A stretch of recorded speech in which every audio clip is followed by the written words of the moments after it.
the design of planned attacks on buildings inside the U.S. and how operatives were directed to carry them out. That is valuable information for those of us who have the responsibility to protect the American people. He told us the operatives had been instructed to ensure that the explosives went off at a point that was high enough to prevent people trapped above from escaping. He gave us information that helped uncover Al-Qaeda cells' efforts to obtain biological weapons.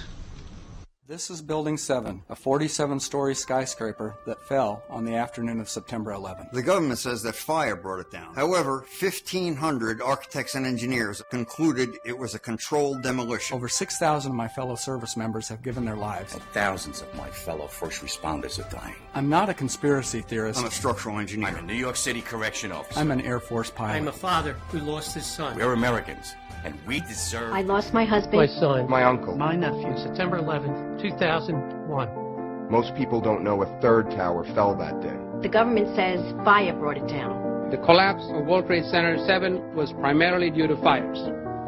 I, along with 1,400 other architects and engineers, have found the government's conclusion to be physically impossible. Impossible. We need the truth about what happened that day. Go to rememberbuilding7.org. Why it fell, why it matters, and what you can do.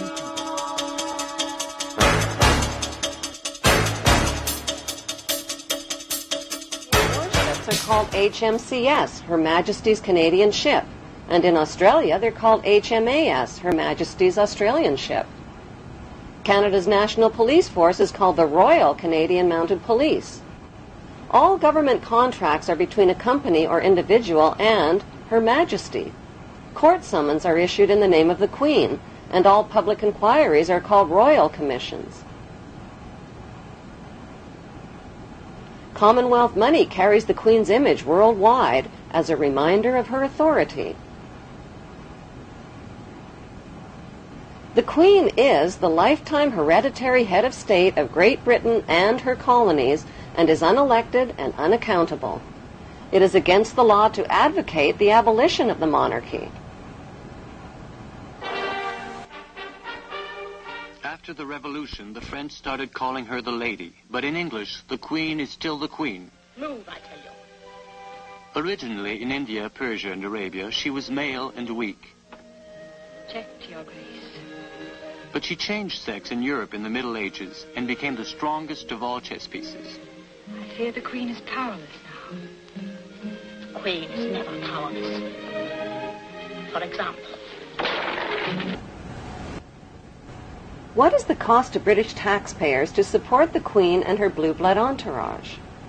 The Public Accounts Committee and National Audit Office are forbidden to examine Queen Elizabeth Windsor's family finances, but the civil list payments are reviewed every 10 years. So for the year ended March 2002, the running expenses of the Windsor household were £7.9 million. Family spending, $35.3 million. Security, $30 million. And the list goes on. How much is the Queen actually worth? The Queen's wealth is divided into three categories. Her wealth as the monarch, her visible personal wealth, and her invisible personal wealth. The Queen's wealth as the monarch includes 54 Commonwealth nations worldwide, millions of acres of Crown land and resources, thousands of Crown corporations, and the corporate city-state of London, which is the capital of world finance. The Queen's visible personal wealth, which was accumulated tax-free until 1992, includes royal yachts, Rolls-Royces, racehorses, 5 castles, the world's largest collection of jewels, 20,000 old masterpieces, and billions of Class A shares in blue-chip stocks and bonds which have been invested and reinvested over and over again tax-free. Most of the Queen's family fortune was inherited from her ancestors' illegal opium trade with China and the black slave trade. In 1977, the Bank of England Nominees was established to hide the Queen's personal portfolio of wealth. As the British monarch, the Queen has access to privileged information, state secrets, and the world's top financiers. She is immune to accusations of insider trading or conflicts of interest. Her financial portfolio includes Rio Tinto, General Electric, Royal Dutch Shell, British Petroleum, Archer Daniels Midland, and the list goes on. The Queen's visible billions are but a tiny fraction of her invisible wealth accumulated through the black nobility. What is the black nobility? The black nobility is a wealthy aristocracy of elite ruling families who solidified their power in the 12th century by intermarrying with the wealthy godfather families of Venice, Italy. During the bloodbaths of the Christian Crusades, this brutal Italian oligarchy captured the trading monopolies. Over the centuries, the black nobility have used their power and wealth to rape, plunder, and exploit every corner of the globe. Dr. John Coleman's book, The Committee of 300, describes the history of assassinations, kidnappings, robbery, rape, blackmail, coercion, and terror committed by these inbred families on a grand scale. Today, they enrich themselves from the illegal drug and arms trade using well-distanced intermediaries. An estimated $280 billion in flight capital and drug money flows into their secret Swiss accounts. Who are these ruling black nobility families? They include the House of Hanover, Germany, the House of Habsburg, Austria, the House of Orange, Netherlands, the House of Liechtenstein in Liechtenstein, and most importantly, the House of Guelph in Britain.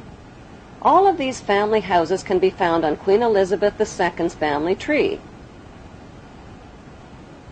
The black nobility are the founders of the Committee of 300, which is also known as the Illuminati or Illuminated Ones. Queen Elizabeth II is head of the committee of these 300 ruling families. The Illuminati was formed to achieve one main objective: one world government called the New World Order. NWO spells own, backwards.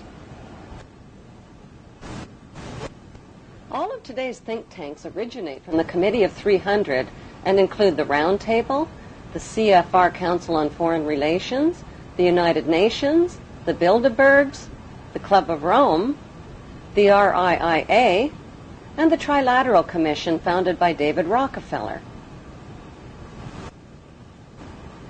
Since the British colonization of America, many powerful American families have formed secret societies that cooperate with the black nobility, like the Skull and Bones fraternity at Yale University, which is rooted in German Freemasonry. Its exclusive members are some of America's most powerful and wealthy men, including 2 United States presidents, President George W. Bush and his father, President George Herbert Walker Bush.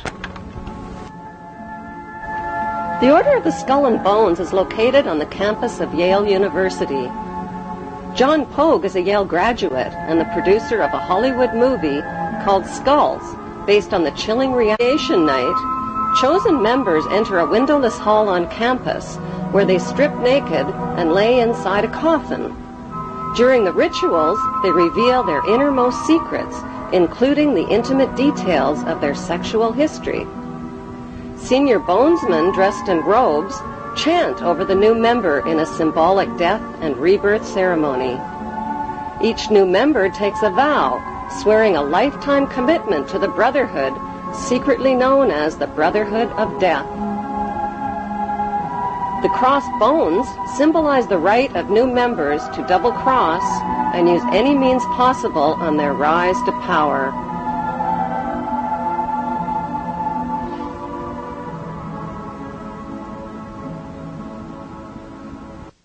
They're supposed to recount their entire sexual histories in sort of a dimly lit, cozy room. The other 14 members are sitting on plush couches, and the lights are dimmed, and there's a fire roaring. And this activity is supposed to last anywhere from between 1 to 3 hours. So George W. Bush, recounted his sexual history? That would have been something they would have done, yes. What is the point of this? I believe the point of the year in the tomb is to forge such a strong bond between these 15 new members that after they graduate, for them to betray Skull and Bones would mean they'd have to betray their 14 closest friends. One can't help but make certain comparisons with the mafia, for example. Secret society, bonding, stakes may be a little higher in one than the other, but Everybody knows everything about everybody, which is a form of protection. I think Skull and Bones has had slightly more success than the Mafia, in the sense that, you know, the leaders of the 5 families are all doing 100 years in jail, and the leaders of the Skull and Bone families are doing 4 and 8 years in the White House. Bones is not restricted to Republicans. Yet another Bonesman has his eye on the Oval Office. Senator John Kerry. Skull and Bones is so tiny, that's what makes this staggering. 15 people there are only a year. 15 people a year, which means there are about 800 living members at any one time. We know that a lot of Bonesmen have gone on to positions of great power. That's what Skull and Bones' purpose is, to get as many members as possible into positions of power. Though there is this mythology about Skull and Bones pulling the strings of government. You're saying the fact is Skull and Bones are pulling the strings of government. They do have many individuals in influential positions, and that's why this is something that we need to know about.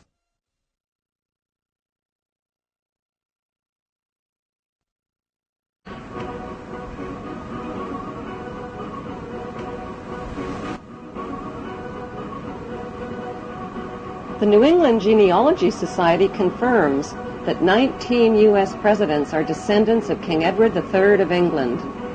Like European royalty, America's blue bloodlines are maintained through intermarriage. George W. Bush is descended from several kings of England and Scotland. He is also a distant cousin of Queen Elizabeth II of England.